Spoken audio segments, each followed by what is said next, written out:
Welcome to the Indie Film Hustle Podcast, episode number 103. We don't make movie for critics. I've done many movies over the years, and there's millions upon millions upon millions of people who've paid to see them. Somebody likes them. My greatest joy is to sit anonymously in a dark theater and watch the audience and pay attention. Michael Bay. Broadcasting from the back alley in Hollywood, it's the Indie Film Hustle Podcast, where we show you how to survive and thrive as an indie filmmaker in the jungles of the film biz. And here's your host, Alex Ferrari. Welcome to the Indie Film Hustle Podcast. I am your humble host, Alex Ferrari. Today's show is sponsored by Masterclass, and to be more specific, Werner Herzog's Masterclass.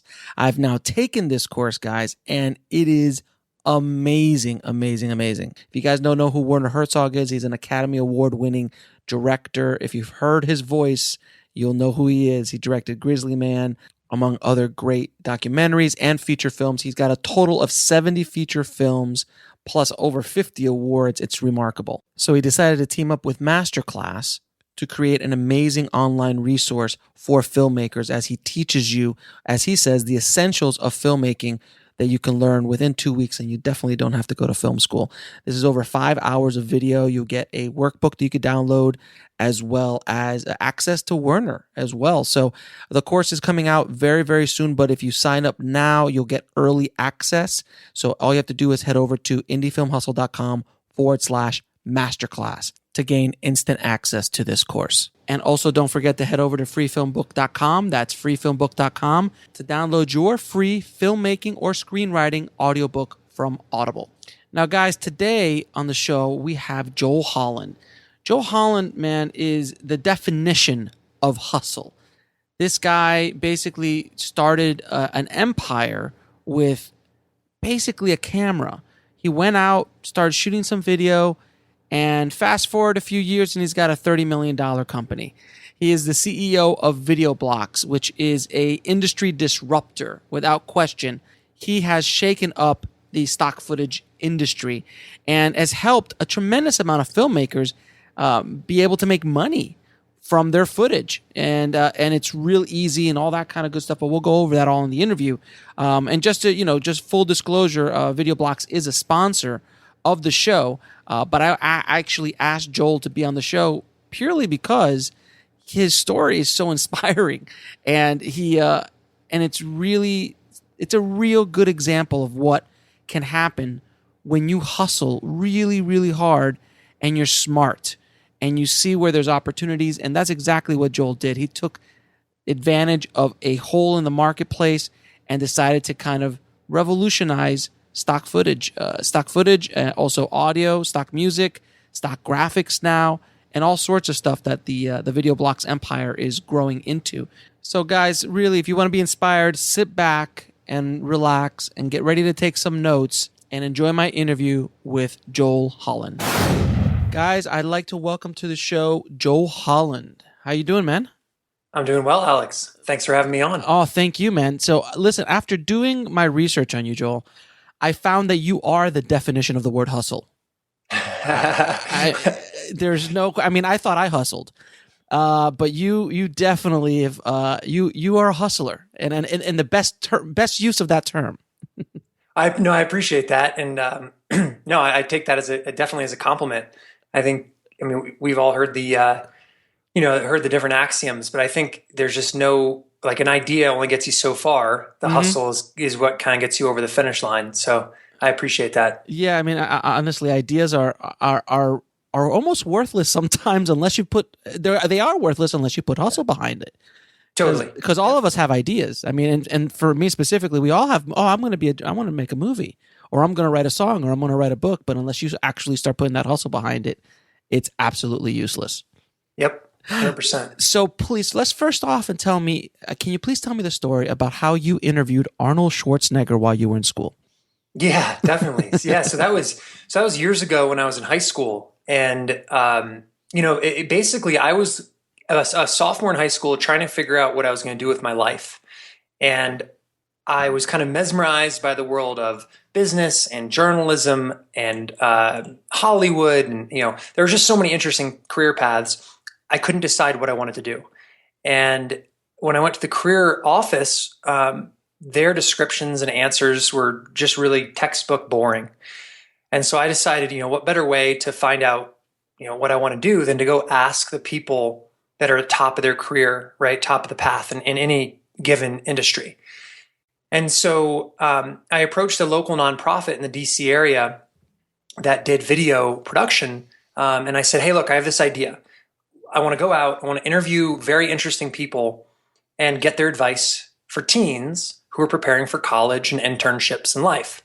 And, and their answer was, look, you seem super ambitious, but you have no connections, no contacts. So if you can somehow pull together a list of people who are willing to sit down and be interviewed, then we'll be willing to give you a camera crew and a little budget. Wow. And yeah, so exactly. So that was exciting. But then, so there was the idea, right? The idea was go interview fascinating people. Now the hustle part was probably the most important. And I think part of the reason I had so much giddy up and go is that I was young and super naive. So to me, why wouldn't you be able to reach out to a person like Arnold Schwarzenegger and try to have them sit down with you to talk, right? Mm-hmm. I think most logical people would say, well, because they're super busy and they're in another world and 7 billion other people want to talk to them. But I was just naive. And so I just started reaching out to interesting people and basically begging, bartering and, pleading to get them to sit down and do these interviews, and managed to get a good list of individuals for our first. Basically, I built a New York City trip. And it was going to be David Neeleman, the founder of JetBlue, Atusa Rubinstein, who started 17 Magazine, a couple of guys who were running the American Stock Exchange. So, right. and then the last one, the biggest one, was Steve Forbes, and that was someone who I had just literally written to the editor at ForbesMagazine.com just over and over again to that email address, and after months and months, I think wore them down. They're like, dude, kid, just leave us alone. Fine. Steve will sit down with you, but please, for the love of God, leave us alone. And so luckily, the production company, this group called Kids Online, said, all right, let's do this. And we went to New York, we shot these interviews, and it became part of an ongoing series that we called Streaming Futures. And that, over time, we ended up doing 150 interviews with really interesting people. And the coup de grace was probably Arnold Schwarzenegger. And as a good segue, that interview with Arnold was also the real kind of kick in the pants to start what is now VideoBlocks. Yeah, I wanted to know, how did that one interview kind of change the course of your entire life? Totally. So it basically went like this. It took months, probably 4 or 5 months, to get Arnold Schwarzenegger to actually agree to sit down to do an interview. And we flew out to Los Angeles. We had our crew. We interviewed him. It was a 20-minute, two-person, two-camera interview. His advice was fascinating, right? Because, here's a guy who came from Austria with nothing, not a penny in his pocket, became a bodybuilding champion, actor, and he was about to become governor, right? What a trifecta. So great interview, great advice. We then went back to Virginia, and I'm editing this thing together, and I have this unfortunate realization, oh no, this is boring as shit. And not because of the advice, but because of the production value. Basically, it was, I always say this, but it was Charlie Rose intended for a teenage audience, which is not a good connection, right? Not a really, not the hippest of connections you can make. Totally. So total mismatch. So good advice, really dry and boring to watch because it was just me and Arnold talking. And so I started looking at Discovery Channel to try to figure out how these guys were taking relatively mundane topics, educational topics, and making them super interesting to watch. And what I learned was it was all about the way they edited this stuff together. It was fast cuts, right? The camera was changing every 2 to 3 seconds. There was music. There were interstitials, transitions. There were effects, and there was a ton of stock media. So if if someone's talking, a lot of times they might give you 2 seconds to that person's talking head, and then cut to an aerial shot from a helicopter of what they're describing. So I saw that and I said, dude, I need to do this for this Arnold Schwarzenegger interview. I need an aerial shot of the Hollywood sign, right? Like a Hollywood sign from a helicopter, nice and smooth, right as we're opening this thing. Right. I need some music. I need, to make this thing pop. And what I came to find out was stock media at the time, and this was 2003. We'll be right back after a word from our sponsor. And now back to the show. Was not a thing. I mean, there were two companies, like CNN Image Source and maybe, some other big agencies, but you had to pay thousands and thousands of dollars. Oh, it was obscene. I remember Yes. looking for that in the 90s, Totally. looking for stock footage for commercials and stuff. And it was like, oh my God, it was so freaking cost prohibitive, like one shot. And then there was the rights thing, like Yes. if you're going to do it for this, it's this much. If you're going to do it for this, it's this much. If you do that, I'm like, Jesus, man, it was so ridiculous. Well, exactly. And so there it is. Like I was confronted with the ridiculousness of cost and licensing. You had to pay by the second. You had to pay for like different, if it was US distribution versus international distribution, obscene. whether you wanted internet rights or television rights. It was crazy. And so, look, I think this goes back to me being young and naive, but to me, I was like, there's an opportunity here to create stock footage and sell it at a price point that's inexpensive enough that hobbyists, enthusiasts, and documentarians can afford it. Basically, people like me. And I'm like, why is nobody doing this? And so instead of like thinking, oh, maybe nobody's doing it for a reason, I said, hey, looks like an opportunity. And I took a year off between high school and college, bought some equipment, and started shooting. And that was kind of how I tested my theory. Yeah, very, very. Yeah, I was going to ask you. Well, I have a bunch of questions about how you took off because I know there's a deeper question there. But one thing that came to mind too about being ignorant, not being naive, but I was watching an interview with Orson Welles, and because he was 23 when he made Citizen Kane, and they asked him, "How were you so brave when you did all these things and innovative?" He's like, "No, I was ignorant." Yes, exactly. Ignorance. I didn't know any better. The ignorance is the best form of bravery, or best form of any of that kind of stuff, because you just don't know any better.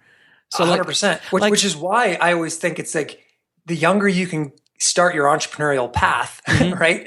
Or any path, like the younger you start your path of being a filmmaker or a documentarian, like young is good because you haven't had time to become jaded or time to start overthinking things. With me, it's been the opposite. It's like I started young, then I got jaded, and then now I'm back to my mentality of being young again. Just like, I love it. Because you have to. It's true. It's true. And like if you would tell me like right now, if you go, Alex, can you get Arnold Schwarzenegger on your podcast? I'd be like, oh man, I'd say everything you just said. Like, oh God, everybody wants him. How am I going to get him? All this kind of stuff. But you had youth and ignorance on your side. That's it. Yeah, youth and ignorance and hustle. And hustle. But you also, it's funny, you realize that everything in life is a two-way street and kind of everything in life revolves around incentive. And so at first, when I was trying to get someone like Arnold Schwarzenegger, I was thinking too much me. Like, I want him to be on my show because it'll be good for me. Well, that doesn't work when you reach out because how does it benefit him? Right. And so what I realized was, well, a lot of these people have, these high level individuals have passion projects that they're really, passionate about. And for him, it was Arnold's All-Stars. Mm-hmm. So he was working with kids. Mm-hmm. And so I started going through his nonprofit and saying, hey, like, this is the connection. You're going to help us, but we're also going to help you because this will be beneficial for Arnold's All-Stars. And we'll do, and that's the advice that I think is pretty much blanket for anything you do in life is find the incentive for the other person and make sure it's a two-way street. And then when those things, when those streets align, boom. Yeah, I think that's a big mistake. A lot of entrepreneurs, filmmakers, and people in general, they always just like, oh, I'm going to get this person and I'm going to interview this person, or I want 15 minutes with this person or an hour. Like, well, what is that person? What's in it for that person other than just them being very nice? There has to be a two-way street, and there has to be a value. You have to provide value to them 100% before you even attempt to go after someone of that stature. Now, again, from my research that I've seen, you weren't just a hustler early on. You were a hustler really early on when you were making $20 a day selling golf balls at the age of 10. Yeah, that's right. And then you moved up to selling on eBay at 12, and you were making almost what, $20,000 a year selling on eBay. For a 12-year-old, that's like $1 million. Yeah, it is. It was very real money, and obscene. And I was somehow good about saving it, and so I would every month. My goal was to send $2,000 to an investment advisor I had, and so I tried to save money every month. You had an investment advisor at 12. Yeah, that's amazing. That's so great. But so I think that where all that comes from is from a young age. I just loved selling. So the art of the hustle, the art of selling something, is to me a huge rush, and it's a rush that I still get today. Because when you think about a transaction, like if you sell something, it goes back to what we were just talking about. You're finding something that someone needs. So you're finding something that it's they have an incentive to buy it, and a reason to give you money, and obviously you enjoy getting the money. And so I loved selling things because it felt like A, I was providing something valuable because people were willing to pay for it, and then B, everybody was better off. Like the buyer got a product they wanted, and I got money. And so I became obsessed with that. I mean, and I think sales, just the art of selling, is just a very, very exciting thing, and I think kind of the core of any good business, of course. Right, and I'll tell you what. When I first sold my first short film, when I was literally packing them myself and labeling them and sending them out, when I first released it and hearing those PayPal dings. Oh my goodness! I'll never forget that I did a launch sequence without me knowing I did a launch sequence. Like I had no idea I did a 6-month launch sequence for this movie. I had no idea what I was doing. It was just instinctual. And when I finally released the DVD, all I hear was ding, ding, ding, ding, ding, ding, ding, ding, ding, ding. I'll never forget that sound. If it's like the greatest feeling. And 100%. And then it's validation, right? Like it's total validation for the film you created. Right. And then then comes the horrible part. It was like, oh man, we got to pack these. We have to ship them. How are we going to mail them? We didn't have there was no mail printing or anything like that. We had to stamp each one. We must have had 150 sales in the first day, and which was huge for a short film. Of course. And I'm like, we're handwriting the addresses. It was just madness. It was madness. But anyway, but those are the good problems, right? Yes. Too many sales. Too many sales. But I know the feeling. That feeling you're describing is just magical. Oh, it's absolutely wonderful. And I've been preaching to my listeners, that are filmmakers today, that they have to become entrepreneurs in order to make it kind of like in the indie film world. Would you agree on that? I would, because I think it goes back to what we opened with, which is, a good idea is only as good as the hustle it goes with. And so a good film, you can make the greatest documentary, but unless you know how to get out there and get it in front of people, which would be the entrepreneurial part, then it's never going to go anywhere. And I bet you there are so many amazing documentaries that are sitting on shelves because the hustle part never got added to the equation. And by the same token, there are a ton of documentaries that have gone mainstream that are kind of not that great, right? But it's because they did such a good job selling them. Right. And I think that's an analogy for not only the business of filmmaking, but as well as any place, because there's some people that you're like, how did that guy get that promotion? How is that guy making, $100 million movies? He's not that good.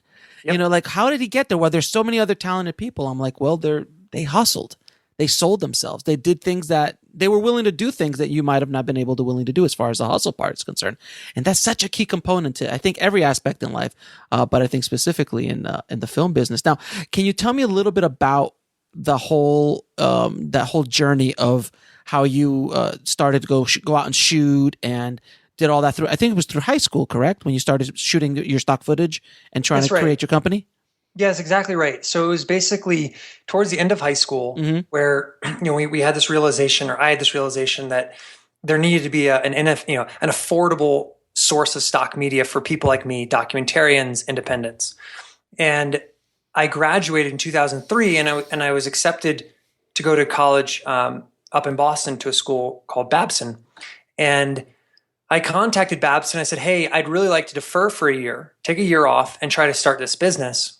Is that okay? And luckily, it's purely an entrepreneurial business school, so they were very understanding, and they said, sure, do your thing. We'll see you in a year. And so I took that year, and I said, this is going to be 1 year where I try to validate whether or not there really is a need for this. And I remember my first camera was a Canon GL2. Oh, you know, yeah, I remember that. Beautiful 3-chip camera, cost me like $2,000. We'll be right back after a word from our sponsor. And now back to the show. Is that before or after the DVX 100? Before. That was before the DVX, yeah. Because you were still shooting 30 frames. You weren't shooting 24 frames yet. That's right. It was 30 frames, and this was SD. I mean, this is like I was shooting on mini DV tapes. Yeah, exactly. And I'd then capture it, and I'd up-res it a bit to to look really sharp, distribute in photo JPEG, and no one was the wiser. Like it just looked like it looked the same as a Canon XL1. And what I realized was the shots, the way you compose a shot, and this obviously applies to film, but the way you compose the shot is much more important than the equipment you use. And so I started traveling with this camera. I had a nice little carbon fiber tripod, a backpack with all my batteries and gear, and I just hit the road. And I took that year and I traveled to like 33 U.S. cities. I decided that I would start by hitting U.S. cities and trying to shoot them in a way that would be useful for an editor. So skylines, all the different sites, daytime, nighttime, and I started hawking it on eBay, right, to start getting the initial sales. Try to figure out what to call it. So hold on. So let's stop for a second. So you actually went out and just shot a whole bunch of footage. Very, very organized, obviously structured, the great cities of Boston and New York and all that kind of stuff, I'm assuming. You would go on eBay and then you would I guess you created a company name at that point, like an eBay store at that point to do that? Yeah. So I already had, I had been selling on eBay for a long time, right? Because I had, when I was doing that $20,000 a year in sales as a 12-year-old, I was selling software. And so my eBay handle was Hobby Auctions, and I had like 2,000 feedback, a shooting star, and all that good stuff. So when I started, I shot Washington D.C. first because that was my backyard.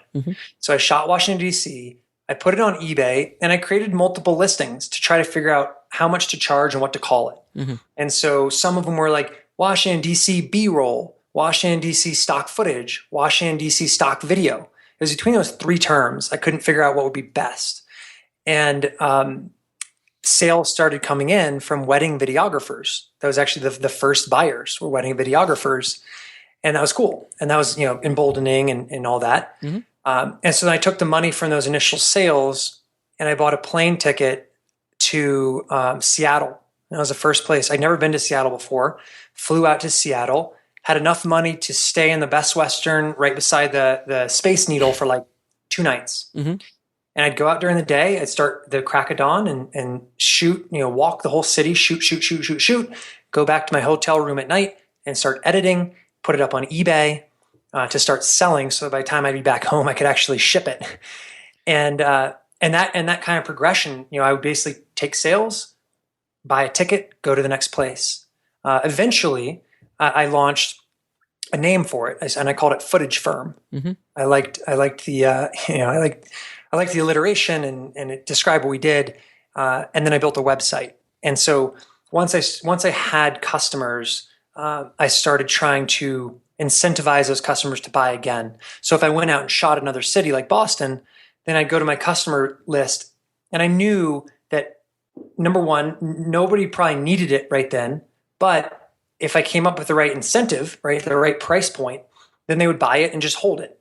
And so that kind of became the evolution of shifting from eBay to my own website and my own thing. And you never touched, by the way, during your travels, you never touched that nest egg that you created during all your early years when you were a teenager, correct? You always used the proceeds to kind of grow and go like to tour the country.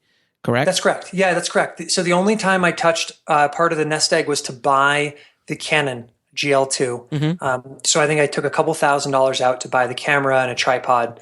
But that was it. And so it's funny because in my mind, and obviously that's very different these days. Now, you start a business, it's kind of accepted that you lose money for a while or you have a burn rate. But as a kid, I didn't understand that. To me, it was there's no such thing as losing money. I was so frugal. I was like, I have to always be making money. You can't lose money.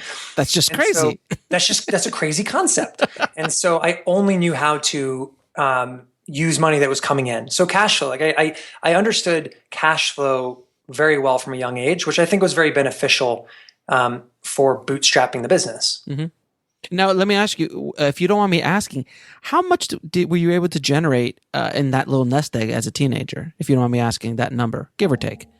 It's a good question. I think I had it up to probably $40,000, $50,000. Jesus. By the time I was, dude, it might have been closer. I think by the time I finished high school, and this had been a goal. Mm-hmm. Actually, this is funny. I had two goals. One was, by the time I finished high school, I wanted to have saved $100,000, and I think I got very close. I think I was within striking distance of $100,000 in the bank.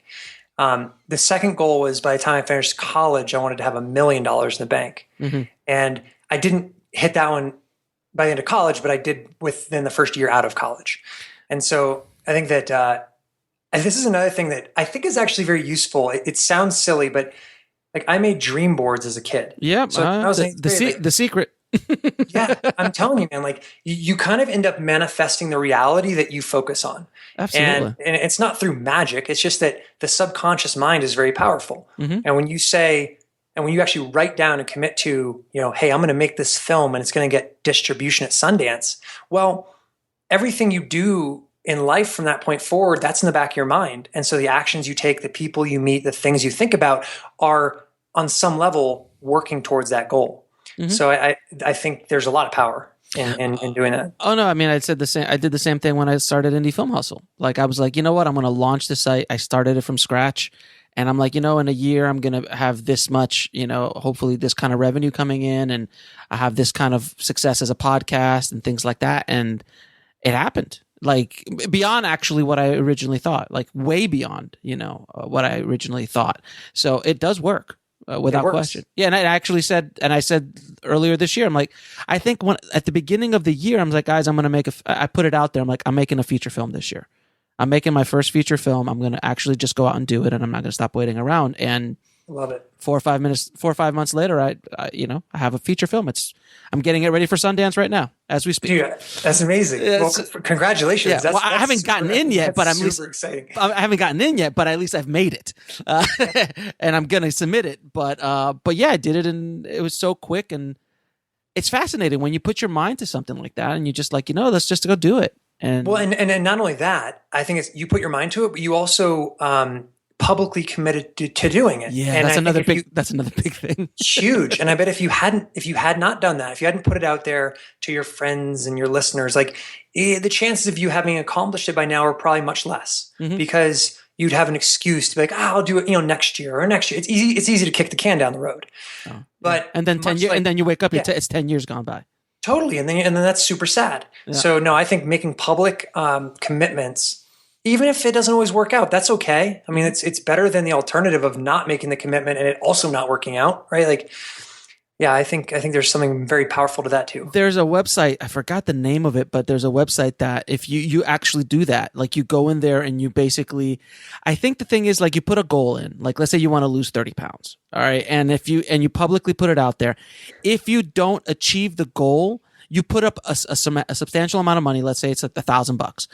If you don't do the goal, that $1,000 goes to one of 3 organizations that you absolutely hate. Yes, dude, I knew you were going to say that. Like, it's so brilliant. Like, and the example is, because this is the example, dude, I love it. The example is, if you hate guns, right, NRA, and your money's going to the NRA. Yeah. And so now you've got this incredible incentive to hit your goal, because if not, you're not only letting yourself down, you're literally going against what you believe in, which is awesome. Somebody put that website together, and I'm sure they're doing quite well. Oh, I love it. It's just amazing. So when you launched Footage Firm, Footage Firm was started on eBay, and I'm assuming you put footage on DVDs and shipped them out, because there was no digital distribution at that time. That's correct. So at first, actually, I was shipping on mini DV tape and beta tape. I mean, so it was like beta Beta SP, SPs, yeah, of course. DV cam. So I was actually I actually was making tapes and shipping them By yourself. by myself, right? Like I had this in my dorm room. So after that year off, I went to Babson. We'll be right back after a word from our sponsor. And now back to the show. In my dorm room, I had tape decks. I'd rush back from class. I would check my orders. I'd like start burning a tape. I'd have to get it to FedEx by like 6:30 at night, right? So like every day was, I know those days, dude. And every day was like, it was that like crazy hustle to like try to get it there before deadline, because filmmakers need, like when they need something, they need it. Yeah. You know what I mean? That's why it's so wonderful now, where you could just literally just download it. Oh my god, yes, 100%. It's so amazing. You're like, I need that now. Not in 3 hours, not in next day, now. Yes. And we were good at staying in front of the trends, because, you know, so I moved to data DVD as soon as that became kind of a thing. Mm-hmm. One of my claims to fame, I shipped over 1 million data DVDs of footage. Jesus. Within I think it was a 2-year period. So that was cool. You manually burned 1 million DVDs? So at first, again, in my dorm room, I had one of these robots that would, I think it had like 12 discs you burn at a time. And it had this like robotic arm, would take one, put it in one, beep, beep, beep, beep, and it would run all through the night, cranking out DVDs. Yeah. By the time I graduated from Babson, that was like that year I hit an inflection point where I really started learning how to market this stuff well. Mm-hmm. And then it was beyond me. Like I could not have, we'd do an email blast and have like thousands of orders come in. Mm-hmm. And I could never have burned enough. At first though, it was kind of what you described with your film. When you had like 100 orders, you're like, oh boy, now I got to get these out. Mm-hmm. I remember the first time I sent an email campaign to Creative Cow, which is one of our industry, outlets. Oh yeah, sure. And $25,000 worth of orders came in within an hour. And I was like, dude, holy shit. Number one, this is the most money I've ever seen at one time.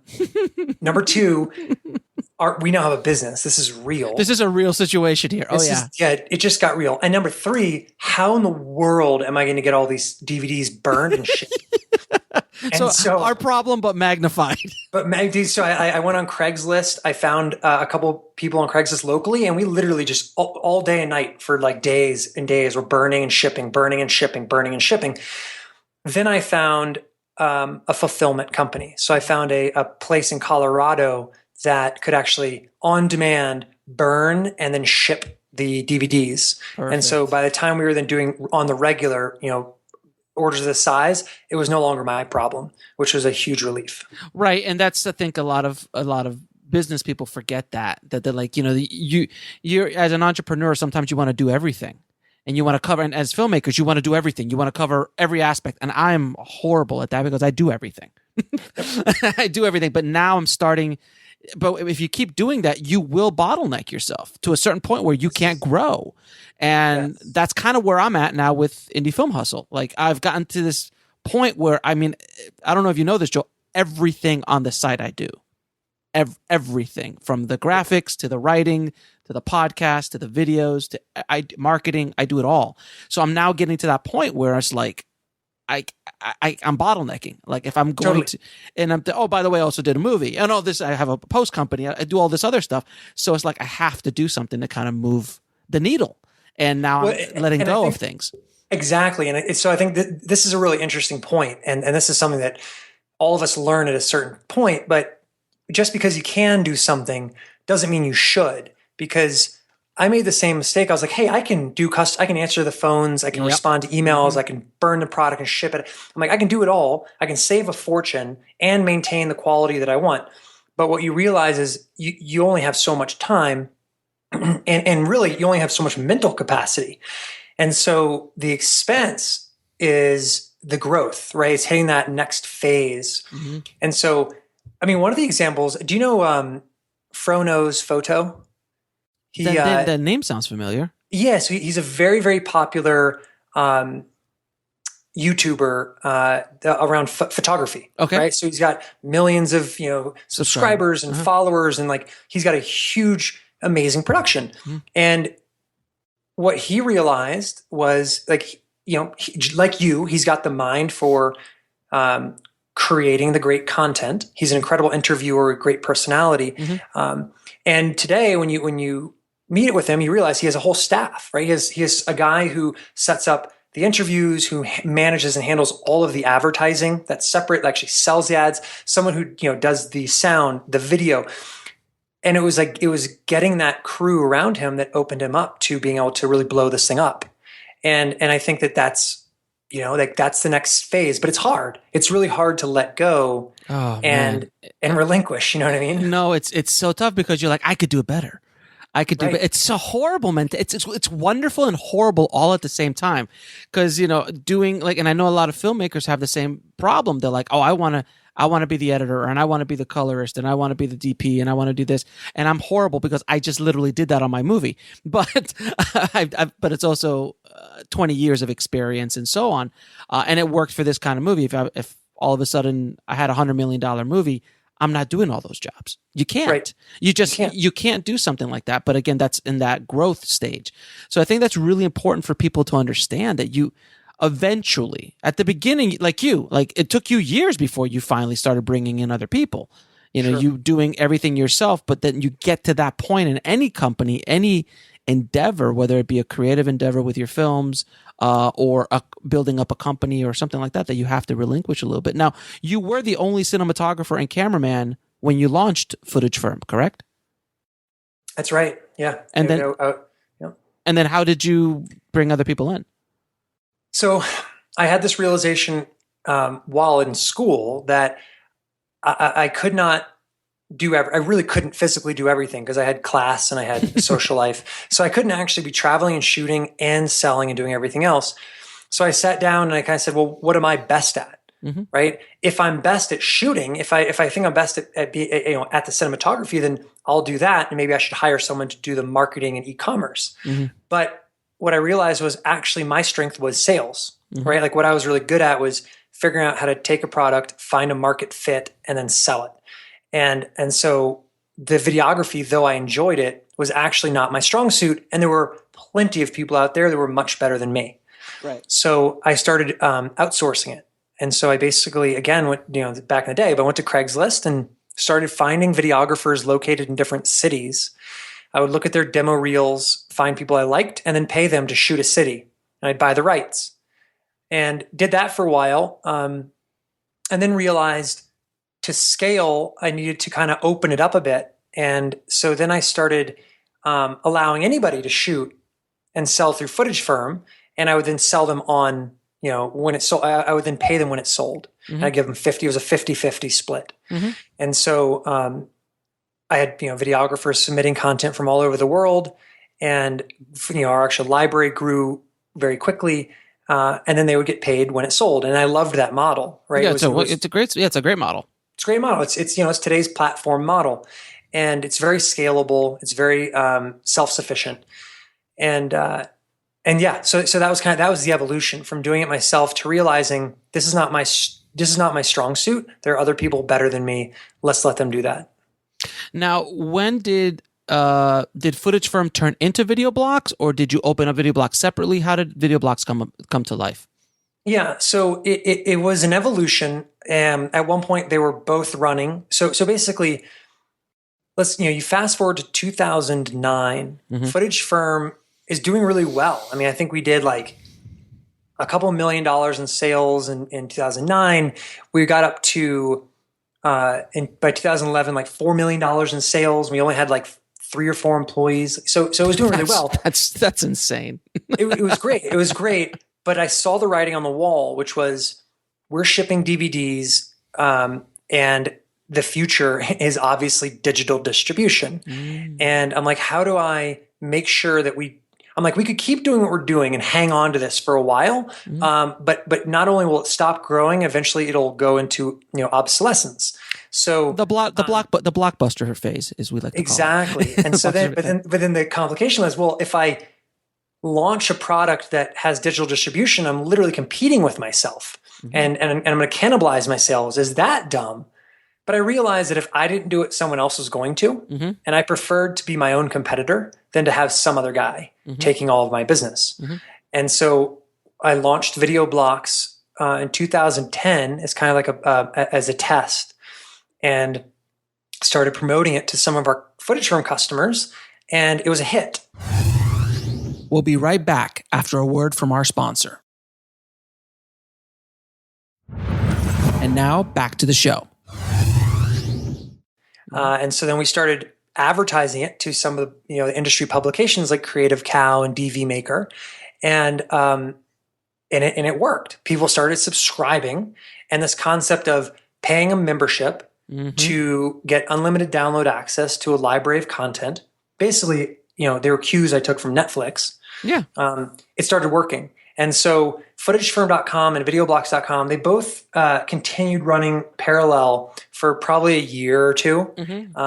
And sure enough, Footage Firm just continued its downward spiral as VideoBlocks got stronger and stronger. So VideoBlocks ate Footage Firm. And so today, Footage Firm Inc. is still our parent company, but VideoBlocks is our signature product. And then we obviously launched Graphic Stock to get into vectors and design elements and photos. And we launched Audio Blocks to get into production music. Yeah. And so those kind of three products. Yeah, I want to talk about the other two in a second. But the one thing I find fascinating is that you were able to see the writing on the wall where like a company like Blockbuster did not.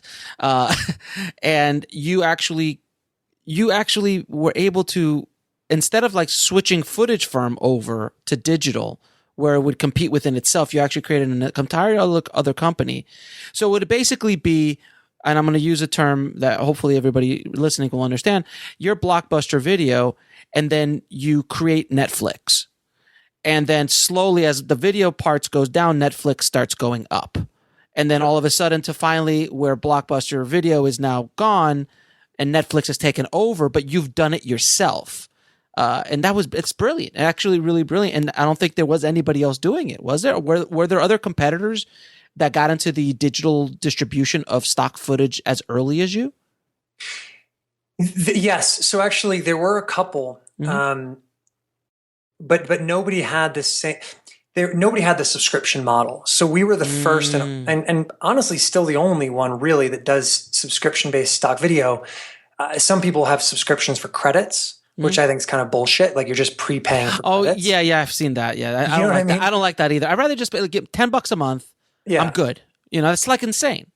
Yeah, it's exactly like don't call it a subscription if it's not a subscription. But so there were other groups that were selling by the clip, and you could then purchase and download.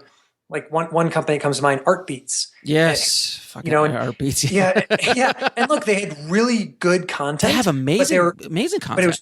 But it was too expensive. Are they still around? So, I think they're there. I think they're kind of limping around. But they were all DVD based. I remember in our world, in the film world and working in television, Artbeats was always around. That you just buy these collections of like wonderful stock footage. I mean, really was beautiful stuff. It was gorgeous, so expensive, but it's so price prohibitive. Yes, and then of course everybody would then burn the DVDs. all around the office. And so this was kind of like my thesis back then and still today was like, sure, there's a high end market, and good for today it's like Shutterstock and the others that go after the high end market. The big production companies, the ad agencies with big deep pockets, but the group, the individuals that we're most interested in are the documentarians, the hobbyists, the enthusiasts who are super ambitious about creating great stuff, but don't have a ton of money. And again, this is not a pity project. And it's not a nonprofit. The reason that I love that group is that it's a huge group of people. And it's a niche, but it's still huge. But it's huge compared to the professionals. So like, there's like maybe so we have 150,000 paying members. Maybe a couple thousand of them are the NBCs and ABCs of the world, right? Because they're all customers. Paramount, they're all customers of ours, and they're great. But it's 2,000 of the 150,000, and so really the mass creative class, that mass market, is what I'm most interested in. And the way that you help that group is by making your product super affordable. Mm. No, absolutely. And it's the Netflix model. Mm-hmm. It's what they did. They finally took all the crap out of like renting videos, though I do have a big soft spot for video stores, but they made it so easy. First, just mailing DVDs, but now like streaming. And then also, and there's one thing that we're not talking about when during this whole transition from Footage Firm to VideoBlocks, there was this thing called HD that showed up. Right. That kind of screwed a lot of your footage out of because no one downloads SD anymore, if they can help it. So everything had to be HD. So that whole transition of you had thousands and thousands of hours in SD, and then all of a sudden you're like, well, I gotta go back out in New York and shoot the skyline again. 100%. Same thing's happening now with 4K. Yeah. So while 4K is really still kind of in its infancy, mm-hmm. and not a lot of people are downloading it, you fast forward a couple of years and HD will be SD. Nobody is going to want HD. It's going to be garbage. Because 4K is just better. I'm just curious about that because, I don't want to sound like the old fart in the room that doesn't see the future. I think in the future 4K will be the industry standard. But like there's at a certain point, don't you believe that, and now we're getting off topic of stock footage, but don't you believe that the consumer is just getting tired of like every year something new's coming out? Like at a certain point, like, I just bought my 65-inch HD monitor. Now I got to get a 2K monitor. Now I got to get a 4K monitor. Oh, I bought the Blu-rays. Now I got to buy the 4K Blu-rays I was streaming here. It's so kind of like, I think at a certain point, after 4K, what are we going to do? 8K? Like I know a lot of these the new Red camera shoots 8K. I'm like, well, great. Right. But mastering on film for a theatrical distribution, 2K is fine. You know what I mean? Like it's perfectly fine. They've been doing it for over 100 years. I mean, it's completely fine. So at a certain point, where do we stop? Because there's going to get a point where our eyes can't tell the difference. And actually, there was an article in Forbes that said that 4K monitors are kind of BS because you can't tell the difference from it sitting back 10 feet. It's really hard to see the difference unless you're like up next to it, which nobody watches television like that. So or unless the monitor gets much larger. This is actually a very interesting discussion because I think. So your first question was, when does it stop? I think the answer is never. Yeah, right. So like just like computers continually get faster and more powerful, video technology will continue getting higher resolution and better. And so that progression will never end. Does it plateau? So that's an interesting question. Now I think it's silly when I go to the store and I see a 42-inch 4K television. That makes no sense to me because that just is illogical. Right. Whereas an 80-inch HD television makes no sense. Mm-hmm. And so I think what 4K enables are people are going to be able to start buying 80 and 100-inch televisions. So you're going to have these massive wall-sized televisions that actually look sharp. Unless the walls turn into, like in Total Recall, they actually just turn into televisions. The walls, each wall is a television. Totally.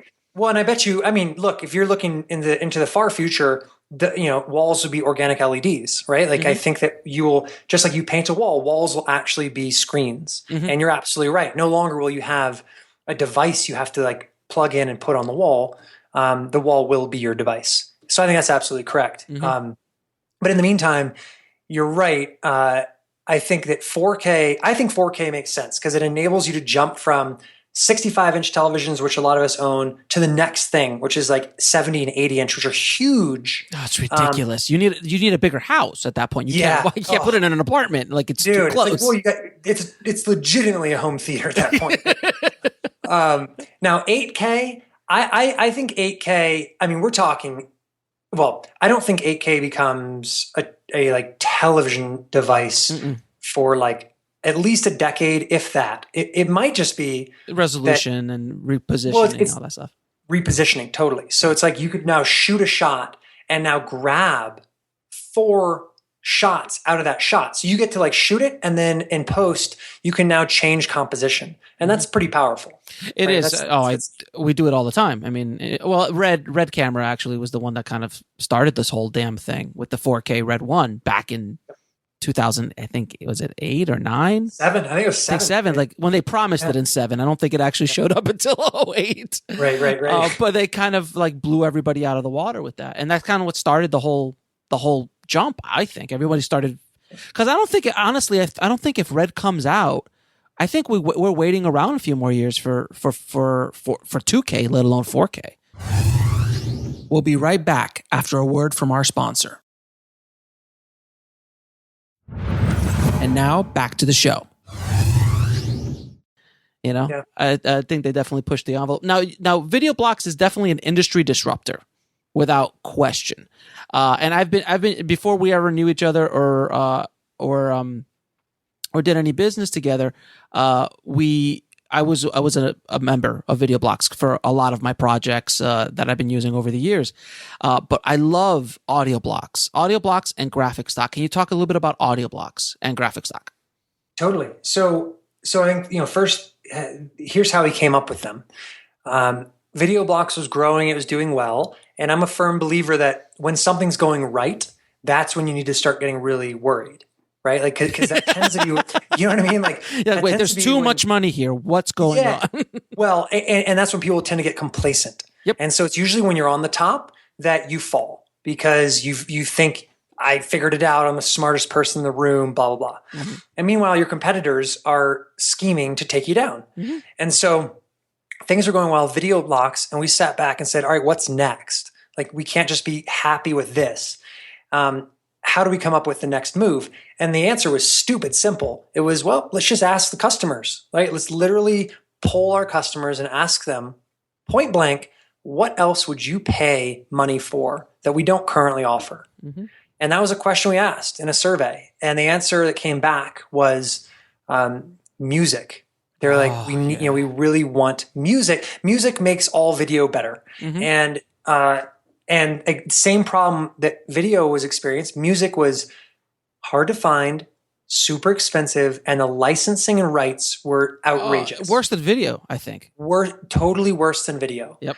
And confusing, and it was horrible. So we said, all right, the customers have spoken, they want music. Let's see if we can do this. Could we build the same model, a subscription-based approach to a production music library, but do it in a way that's really, better than what's out there? And we realized, yes, we could. We can go find musicians who have great music, pay them a lot of money, like for their stuff, so they're happy, put it in our library, and then create an interface that's very powerful, or at least we think is powerful to help you discover music. Mm-hmm. And you'll notice on AudioBlocks, you can you go in and you start by clicking around to say mood and genre and instruments and beats per minute. So you can really customize, and then boom, it comes up with a list of tracks that might work for you. Mm-hmm. And so we built all this based on customer feedback, and we launched it. Even the color scheme, the logo, the name, all of this was from the customers. And it took off and did really well. And it was the same thing with graphic stock. In another survey, the answer was we want graphics and photos. And so graphic stock was born completely out of customer demand. And that's also that product is also doing really well. So yeah, I think that listening to the voice of the people, you can never go wrong. Yeah, I know, right? And just so everybody listening knows, I'm actually using some music from AudioBlocks in my movie. We're going to be using it as a background, coming from a radio in the background, not a score piece, but just something in the background. Because we were like, oh, we really need some new agey music here. I'm like, well, we'll go to AudioBlocks. Perfect. And I don't have to worry about it. And I got the rights to it. I could theatrically release, and it's like, wow, that freedom is so wonderful just to know, if I have a membership, I can download it. And even after my membership's over, I still have the rights to it in perpetuity for projects that I use, correct? Is that correct? Absolutely right. And that's, yeah. As a filmmaker, you've got so many things to worry about that the last thing you should have to be fretting about is is my music going to get me in trouble? Am I going to have to pay extra if this goes international? If I get into, into Sundance, am I going to have to pay for that? And if I distribute it on YouTube, am I going to have to pay for that? So we just made it simple. It's pay one fee, use the music any way you want, forever, unlimited distribution worldwide. There's just never anything else to worry about. And it's fantastic. Now, when you were going out to shoot stuff, what did you know? How did you know what would sell? Well, good question. So at first, I decided that U.S. cities would be a good place to start because I figured at some point every editor is going to need a shot of New York City or Los Angeles. So that was my starting point. Now, once Footage Firm was launched, I was able to start looking at the search data. So I would just literally look at what people were searching for on our website and use that as my shot list. Nice. And that's something we do today, right? So on VideoBlocks, we get, I think, 3 or 4 million searches a month.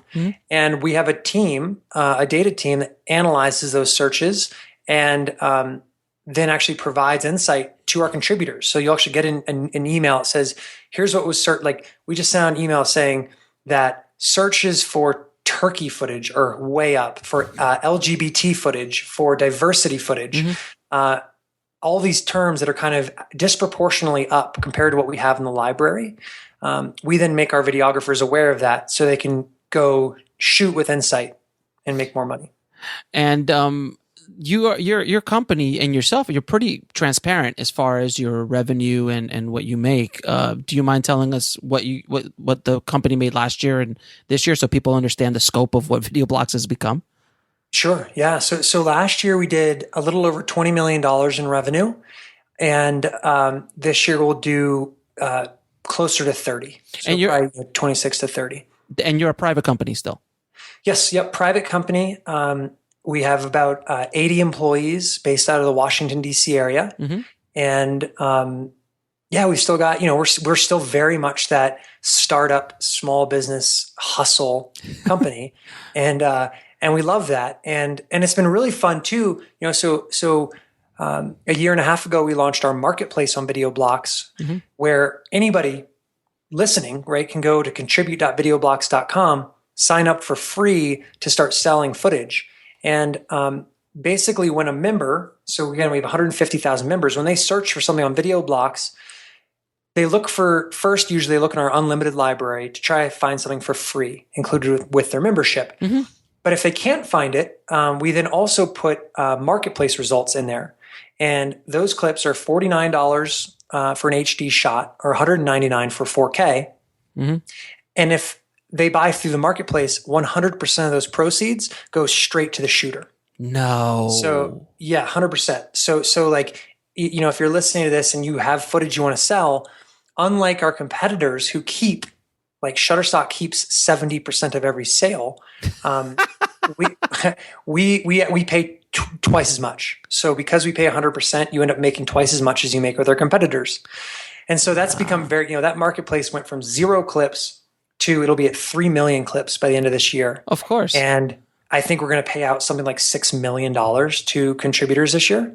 That's amazing. Yeah. So like that. And we don't include, by the way, that in our revenues. So when I talk about the revenue number, that's just our membership fees because all these marketplace sales, it goes right back to the creative community. So that's been really fun. So, so what advice would you have for filmmakers who might want to get into the stock footage game and generate another stream of income? Because it could be, I mean, if you live in a certain area that is remote, or you have something unique, or you could just shoot unique footage of certain things, this could be a nice little revenue stream to help make your movies in the future. Dude, I would say if you're not already selling your excess footage as stock footage, it's a no-brainer. You have to do it.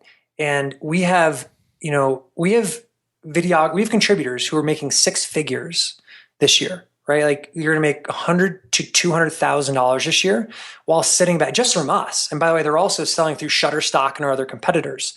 So while they're focusing on their films and their documentaries, they're making significant money that's just in the background, and it just every month the payments are coming in the door, and it supports their art.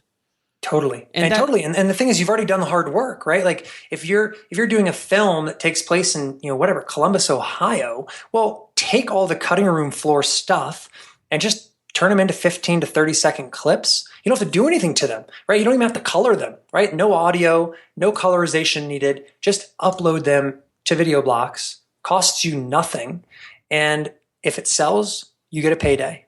So it's really the only cost is not actually monetary, but it's you have to put in keywords and a title. Mm-hmm. And so that takes a little bit of time. We'll be right back after a word from our sponsor. And now back to the show. But not that much time. And I think it's more than offset by the money you make. So what you're telling me is I have to go back to all of my raw footage now over the last 20 years and start looking for stuff to upload to you guys. Totally. But but don't get overwhelmed. I would like set a goal of 10 clips a day, right? Just every day, pick 10 clips at some point throughout the day while you're having your morning coffee. Export them, upload them straight to the website. Boom, done. You're off to the races. It's pretty remarkable, actually. That's actually a really, it's amazing. And again, what we talk about in the Film Hustle all the time is like creating revenue streams from your film, but also just create it so you can make a living doing your art. And this could be a possibility for a lot of filmmakers out there, especially documentary filmmakers, but even other filmmakers who are just in their area and they own their own camera. I'm like, why don't you go out and shoot something and put it up? It doesn't cost you anything. It takes time. That's it. That's it. It's pretty amazing. Now, can you speak a little bit about the technical specs needed to submit footage to VideoBlocks? Sure. So we accept high definition or better. So basically HD or 4K. As long as the shot, we do have a quality review team, but as long as the shots are unique or just well shot, right? Use a tripod, make sure it's not shaky iPhone footage, like that will get rejected. Mm-hmm. But if it's well shot, you just, you upload it and that's it. So there's really not a lot of restrictions or requirements. So any camera you're using, like for example, I always have my 5D Mark III with me. Mm-hmm. And if I come across something interesting, I put it on a tripod, I shoot some HD footage, I upload it. But I also shoot with my Red Scarlett X. Mm-hmm. And we support, you can upload your R3D files straight to the website, we're the only company that lets you do that. Mm-hmm. And so we'll then take those files and automatically put them, down res them into 4K and HD. And make the R3D file available. But so basically we do all the heavy lifting on the back end. So you just have to upload a file. We'll automatically recompress it into the various formats that are needed. And do you support like the Blackmagic Cinema raw files or anything like that yet? Or just we'd have to do all that, the transferring over to HD or to 2K or 4K first? Yeah. So, with something like Blackmagic, we don't support the native files, but mm-hmm. if you just kick it out to an H.264 or a photo JPEG mm-hmm. Is kind of my preferred, mm-hmm. And then upload that. That's usually the workflow is kick it out to as long as it's a .mov file, mm-hmm. whether it's H.264 or photo JPEG, mm-hmm. We take it from there. Now, can you explain real quick, and just because I talk about this so much, can you please explain the importance of marketing to your business and to every venture in your world, even marketing to a girl to get her to go on a date with you? That's called marketing still. Totally. So here's the easiest analogy that comes to my mind when you ask that. Think back to our 8th grade basic math equations, a multiplication equation. So you have a great idea multiplied by 0 equals 0. So it doesn't matter how great the idea is, whether it's $1 billion idea or $1 million idea, 1 billion times 0 equals 0. Mm-hmm. And that second holder is the marketing. So you can take a great idea, multiply it by decent marketing, and you'll have decent results. You can take a terrible idea, multiply it by great marketing, you'll have decent results. Or you can take a great idea, multiply it by great marketing, and you'll have outrageously great results. Mm-hmm. And so I think, when it comes to marketing, a lot of people say, and especially for filmmakers, like that's the part I'm uncomfortable with, right? Like I loved making it, I loved creating it, but like I just don't want to have to go out there and talk about myself and promote and shamelessly promote. Like I'm the artist. I'm just the artist. Yeah, but you know what? It turns out like that's part of the game. And if you believe in your film and you want it to get the proper distribution, you're going to have to whore yourself out a bit, and that's okay, right? Like that's just how it goes. And the analogy I'd make is to public speaking.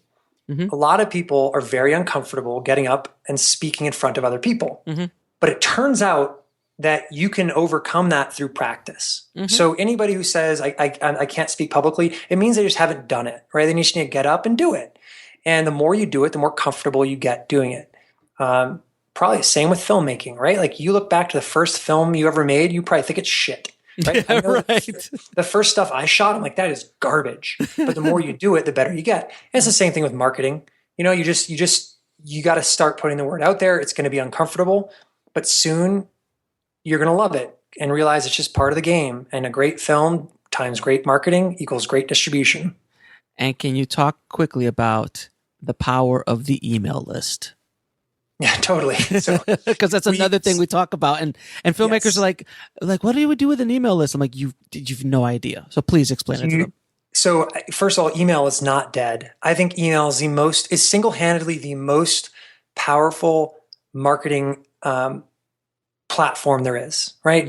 Because the return on investment is outrageously high. So unlike Google AdWords, where you have to spend a fortune to get those clicks.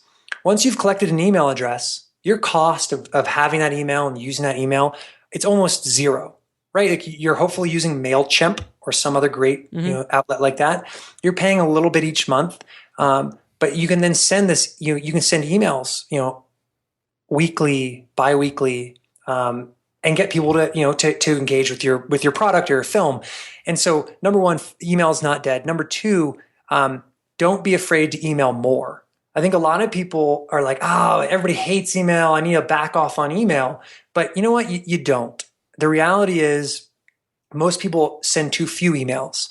And if you're only sending an email once a month, you actually run the risk of your list going cold and people forgetting who you are and losing engagement. So if you're emailing weekly, then don't spam them. Like send something interesting and useful. But, keeping up weekly correspondence is very powerful. So that's number two. And number three, don't be afraid to ask for a sale, whether that's actually physically like saying, hey, buy this, or saying, hey, go view this, or introduce us to somebody. Like having a call to action in an email is very important. So right, it goes with the whole Gary Vaynerchuk jab, jab, right hook vibe. You know that book, right? Yeah, totally. It's a great book. If you don't ask, you won't receive, right? Like you must ask to receive. And so there's nothing wrong with having a call to action, and make sure it's clear and there's only one. Like don't have an email full of a million things to do. Have an email with a very concise one call to action that you want them to do, whether it's buy your film, watch your film, help people, hear about your film. Just one thing. Yeah. It's kind of like, how'd you get that interview with Arnold Schwarzenegger? I asked. Exactly. Yep. Over and over again. So, last two questions. I asked these questions of all of my guests. What is the lesson that took you the longest to learn, whether in life or in the business? It's a great question. I think the lesson goes back to something we discussed earlier, which is, I tried to do everything myself for too long, and realized that hiring people or getting other people involved is uncomfortable, which is a reason that I think a lot of us don't do it. It costs money, right? So that's another reason we don't do it. Trust as well. Yeah, exactly. And then relinquishing control is scary. But as soon as I did it, as soon as I started hiring people, getting other people involved, I immediately saw the light and realized, damn it, I wish I had done this earlier.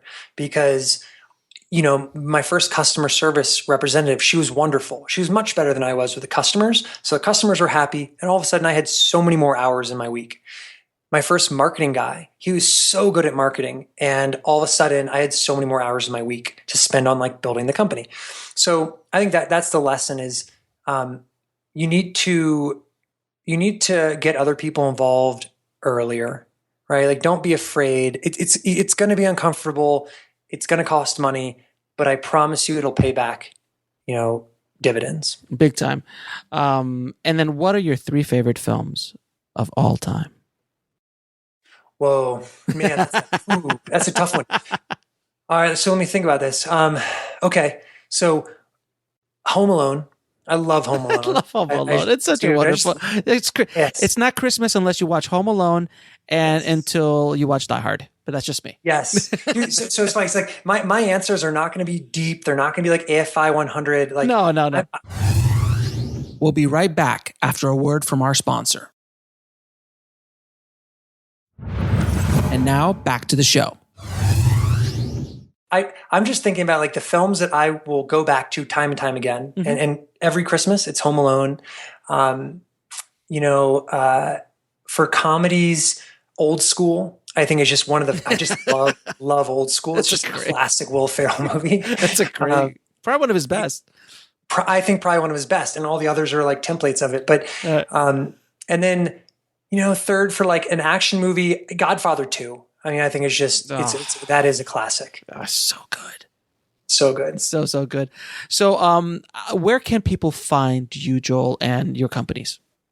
Totally. So, if you go to joelkentholland.com, it will just redirect you to my LinkedIn profile. Mm-hmm. But that's the best way to connect with me. And, I love it when people connect with me on there. It's just a great way to stay in touch. You'll always have my up-to-date contact information. My email address is on there. It's all there. So connect with me on LinkedIn. And then for VideoBlocks, it's just videoblocks.com. If you're a contributor and you want to make money, and it costs nothing, go to contribute.videoblocks.com. Sign up is super simple. And then for graphics and photos, it's graphicstock.com. For music and sound effects, it's audioblocks.com. Sounds good. Joel, man, you've been a wonderful guest, man. Thank you so much for spending time talking with me today. Well, thank you, Alex. This has been a lot of fun. So, guys, I told you it was, Joel is definitely that definition of hustle without question. I wish I would have been his age during the times of this technology, because I was hustling out at garage sales and doing all sorts of things to make my money when he was at that same age, 12, 13, 14 years old. I wish I would have had eBay. I wish I would have had Amazon. I wish I would have been able to start my own online business back then. But hey, it's just where the chips fell. That's just the year I was born, unfortunately. But I did go through the 80s, though, and that was a lot of fun. But anyway, guys, I really hope you got a lot out of that. Joel is an inspiration to me, and I'm hoping to turn Indie Film Hustle into a $30 million company within the next 2 or 3 years. So let's rock and roll, guys. But no, seriously, I'm really impressed with Joel and what he's been able to do. And he's an example of, seriously, what happens when you put your mind to it and just hustle hard, man. And that's hopefully a lesson that all of us can take from him and his story, is that there is no limit to what you can achieve as long as you hustle and you do it smart and you learn and you just keep going and going. And persistence is one of the keys to success in any area of your life. I'm telling you guys, persistence and hustle is going to get you much farther than just raw talent. All right, or luck for that matter. As always, if you want to get the show notes for this episode, it's indiefilmhustle.com/103. And again, I want to thank everybody who is decided to jump in on that special 1 month free of the Indie Film Syndicate, man. I know you guys, I see what you guys are watching. You guys are watching a lot, talking a lot on the Facebook groups, and really just enjoying the syndicate. So it makes me really happy to see you guys inside and joining. So if you guys want to take a look at what all the hoopla is about, head over to indiefilmsyndicate.com. And guys, if you really love the podcast, I would really greatly appreciate you heading over to filmmakingpodcast.com and leaving a good review on iTunes.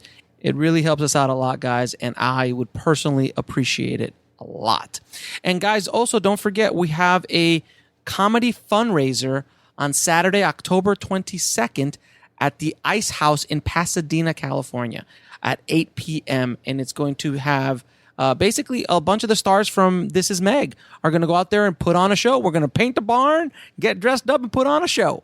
And all proceeds of the night will go to This Is Meg to help us with film festival submissions, some extra post stuff that we need to get done, and all sorts of stuff like that. But it would really help us out a lot. I'll be there.